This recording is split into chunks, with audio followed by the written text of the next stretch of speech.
everybody, Dominique here. Thank you so much for tuning into my channel. I am so sorry. I am going to start off this video with a massive apology because I don't remember the last time I filmed a video. I know that's horrible, and I know that I promised you guys that I would film more often, but in mid-April my grandmother passed away. I've been to Barbados a few times for the funeral and just spending time with family. I also traveled to New York and visited my cousins on one of the most epic trips I've ever had. And just everyday life has been really insane. I've taken on a new job recently and it's just been really busy, and I haven't had the time to devote to my dear little YouTube channel as much as I'd like, but I am going to change this. So, for the past few months, I have wanted to film a video on how to prevent breakage and shedding. I know that everybody goes through this no matter what your hair type is or what kind of hair you have. My hair breaks, my hair sheds. You can come look at my bathroom floor. Sometimes it looks totally insane. And I will admit, over the past few months, I've been screwing around with my hair a lot. Testing a whole bunch of new products, testing new hair gadgets and things, and I feel that my hair went through a bit of stress. And so over the past few weeks, I have been taking the time to get my hair back healthy again. I've been trimming it really regularly, and I've gone back to my old hair routine, which I will outline in a little bit. But yeah, I feel like my hair needed a little bit of a break, and I needed to take my own advice when it came to how to take care of your hair properly. So without any more babbling, let's get into this video. So I'm going to start with breakage. I'm going to break this video up into two parts, focusing on how to prevent breakage and how to prevent shedding. So let's start off with breakage. So my number one for preventing breakage is protecting your hair while you sleep. I use a satin pillowcase and a satin head wrap when I go to bed. The satin head wrap is really great for keeping your hair in place. Let's say you get your hair blown out or you have flat ironed your hair. Satin bonnet, when you wrap your hair and cover it in a satin bonnet, it keeps the hair looking fresh and shiny and awesome. It also, most importantly, prevents your hair from rubbing up against your sheets or your cotton pillowcases and things like that. Cotton sheets, cotton pillowcases, flannel sheets, anything that's not satin really, causes a lot of friction and a lot of breakage, especially if you toss and turn a lot. It'll suck the moisture out of your hair. So as a backup too, I use a satin pillowcase just in case any hair falls out of my satin bonnet. I do my due diligence. I am not losing any hair when I sleep. Next up is every night before bed, I take a little hair oil and I add it to the ends of my hair. I'll also, melt a little coconut oil in between my palms and run it through my hair a little bit. Now, both oils are a little greasy. For the ends of my hair, I use marula oil. And it comes with a dropper. This is from Dovetail Beauty. And I just drop a few, like 3 little drops into the palms of my hand, and I just focus on the ends, just like that. Just rub it in nice and gently. With the coconut oil, I will pull it through my hair. I find the coconut oil makes my hair super shiny. I am all about that look. I love it. So at the end of the day, I find, especially if you're out in the sun a lot during the summer or in the winter, putting a little oil in your hair really reduces dryness. Indoor heating, the sun beating down on your head can sap your hair of moisture. That's a really nice way to put it back in. So next up, protective styles. I really like protective styles. I usually always wear my hair up in a bun. I use one of those clips that looks like this, so I'll whip my hair up in a bun and then secure the bun with that clip.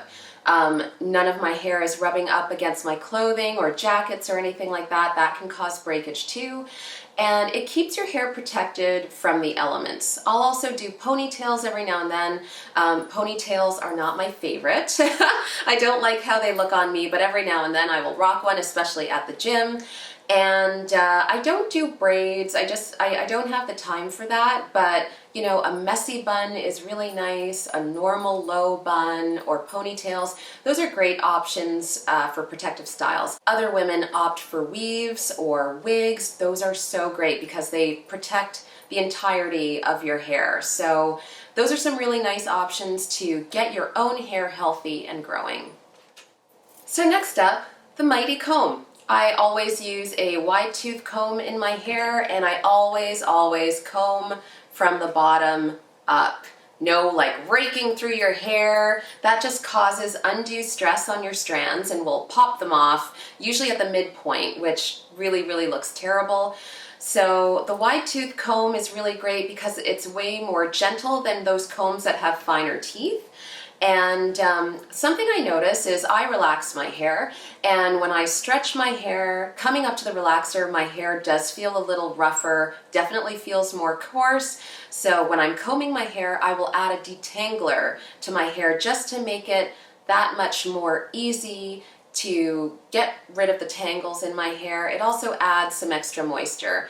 Some detanglers I use are AG Conditioning Mist. Honestly, I'll just grab any old detangler that works. So something else that helps me with breakage and shedding is using really good hair ties. I use these ones. They're like those old school telephone cords. They don't have any seams.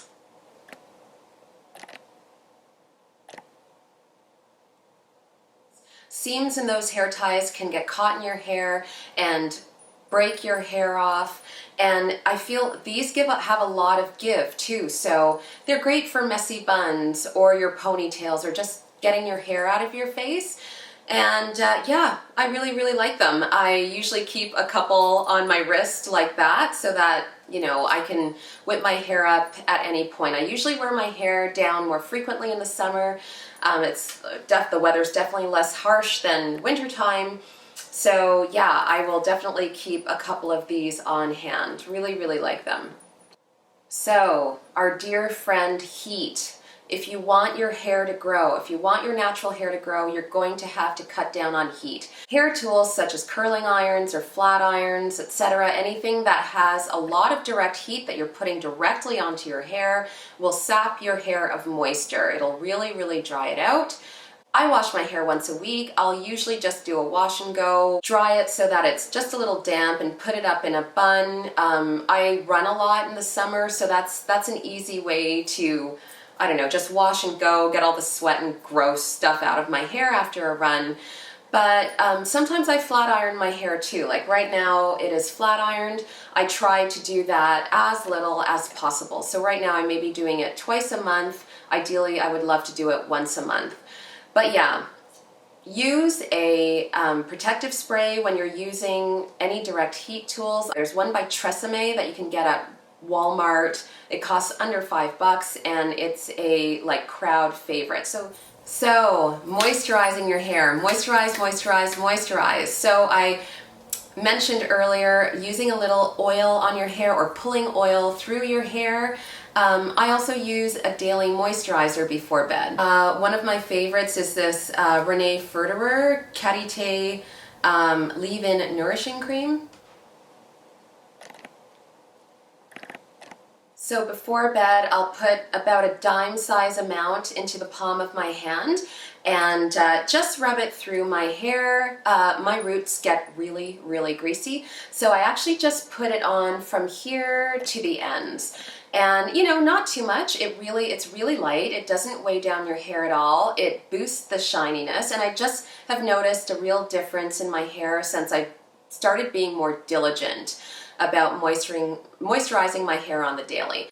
But a really great one that doesn't cost very much, I can't find it in Canada, but I will pick up a bottle every time I go to the States, is the Neutrogena Triple Moisture Leave-In Cream. It comes in like a pale orange bottle with an orange cap, and that stuff is a great leave-in moisturizer. I highly recommend that one too. So on to shedding. Now the difference between breakage and shedding is breakage are those little pieces of your hair that you might see on your clothing or on the bathroom floor, whereas shedding is longer pieces of hair and you'll see the root attach. Like everybody sheds and everybody has some amount of breakage, but here we're trying to reduce that. So something that I've been doing to reduce shedding is just boosting my scalp health, and I've noticed a difference since I started doing this religiously. So I will add a little of my Haitian black castor oil. This is from Creole Essence.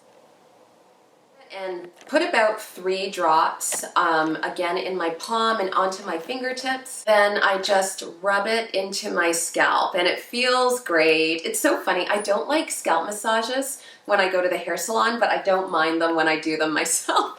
But yeah, just moisturizing that scalp. I do it like a few times a week, not every day, but I do notice a difference, and I do notice like less long pieces of my hair falling out. So Haitian black castor oil, Jamaican black castor oil, whatever you can get your hands on, really, really great option for scalp massages.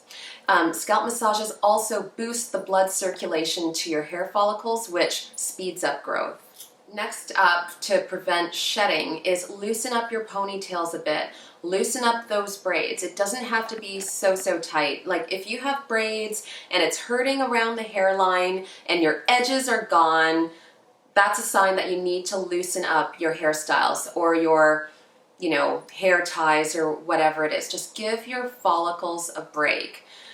Okay, so also, if you're wearing buns a lot, you know, change up the location of your bun. Like if you always do a low bun, you know, maybe make it higher, do it right on top of your head, you know, part your hair in 2 and do like the Princess Leia buns, like whatever. Just don't always have your bun in the same spot. You don't want to stress your hair in the same spot all the time. Years ago, I would wear my hair in a low bun all the time, and I am convinced that's why my hair was not growing right in the back, the middle back. It was always shorter than the rest. So when I stopped doing that and just started using different protective styles, I really noticed a better, even growth. And lastly, your diet, vitamins. You're not gonna have great looking hair and nails if you're eating garbage, okay? So, you know, you gotta drink a ton of water. You have to have a balanced diet. So if you're vegan or vegetarian, make sure you're getting enough protein, you're getting enough complex carbs. If you're not vegan or vegetarian, eat a lot of salmon, eat a lot of avocado, get those vitamins, you know, like fish oil capsules, they're disgusting, but now they make them like scent-free. Fish oils contain omega-3 acids, which are really, really great for your skin and hair. You can also get those vitamins that are geared towards hair, nails, and skin. Those are really, really good. You know what? Steer clear of those weird vitamins that you see everybody hawking on Instagram. I am never convinced that they're actually approved by, you know, the federal government or something, so you don't quite know what you're ingesting. Go to the drugstore, buy things that are approved. You'll see a little drug index number on the side, and you know, take those. Stay away from the weirdo Instagram ones with, you know, the skinny coffees and the skinny teas. Those are just no. So those are my tips to stop and reduce breakage and shedding. If you have any others to share with me, that would be great. Please drop a comment in the comments section. I'll list all the products that I've shown in the description box.